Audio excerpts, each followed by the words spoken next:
Selamat siang Pak, saya Lucky Boas Tehilaka ingin bertanya tentang Ya tentunya kan undang-undang perampasan aset itu kan pasal-pasal udah jelas. Yang mana aset yang dirampas itu adalah aset yang didapat dengan cara yang tidak benar, yaitu korupsi. Tapi apabila aset itu memang sudah didapat sebelum dia menjadi pejabat, ya itu tentunya kan tidak bisa dirampas karena tidak berkaitan dengan saat dia menjabat. Kan pastinya ada ketentuan pada saat dia mau menjabat itu kan pasti kan harta kekayaan kan dilaporkan melalui LHKPN. Nah, di situ akan ketahuan nih sebelum dia menjabat itu berapa persen dan setelah menjabat itu kenaikannya berapa persen, normal atau tidak. Nah, kalau tidak normal, terus juga ada kasus yang berkaitan dengan kasus dia korupsi, ya itulah yang harus dirampas seperti itu. seperti itu ya Pak. Ya. Terima kasih Pak. Ya. Assalamualaikum Bu. Waalaikumsalam. Ya, nak ada apa? Saya mau wawancara Bu mengenai UU perampasan aset. Boleh, apa tuh pertanyaannya? Kalau menurut Ibu UU perampasan aset itu efektif gak sih untuk mengurangi praktik korupsi? Oke, bagus banget pertanyaannya ya.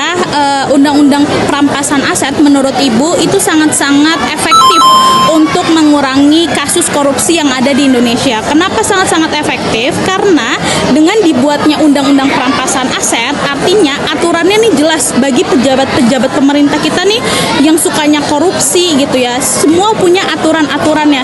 Jadi pejabat ini dengan adanya undang-undang perampasan aset jadi punya rasa takut gitu. Dengan adanya rasa takut, akhirnya dia tidak mau kan melakukan korupsi karena undang-undang perampasan aset ini kan mau dia hartanya dari sebelum atau sesudah di saat dia melakukan korupsi ya semuanya harus disita negara gitu. Cuman di satu sisi ada hal negatifnya nih. Hal negatifnya apa? Sebenarnya ini adalah perlu pengawasan lebih dan aturannya nggak jadi pasal karet karena jangan sampai kita udah melakukan proses perampasan aset nih dari para koruptor.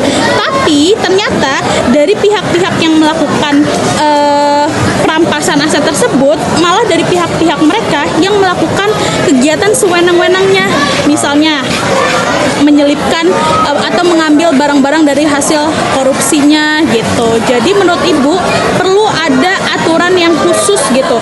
Undang-undang perampasan asetnya diatur, disahkan dan juga bagi pihak-pihak yang melakukan kegiatan tersebut itu juga dibuatkan aturan-aturannya.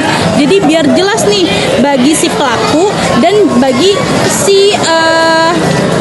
bagi negara yang melakukan penyitaan perampasan aset itu pun harus jelas aturannya. Jadi nggak ada yang tumpang tindih atau tidak ada pasal karet yang jadi celah untuk mengelabui tindakan perampasan aset ini. Itu sih menurut Ibu tanggapannya. Oh jadi begitu ya Bu? Iya betul. Baiklah, betul. terima kasih ya Bu atas jawabannya. Ya sama-sama. Assalamualaikum. Salam.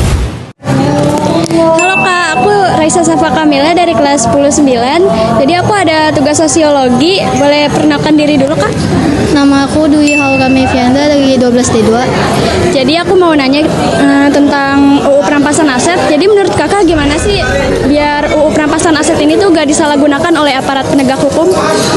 Kalau menurut aku pribadi sih UU perampasan aset ini diperlukan norma yang jelas, ketat gitu. Oke, makasih ya Kak atas jawabannya.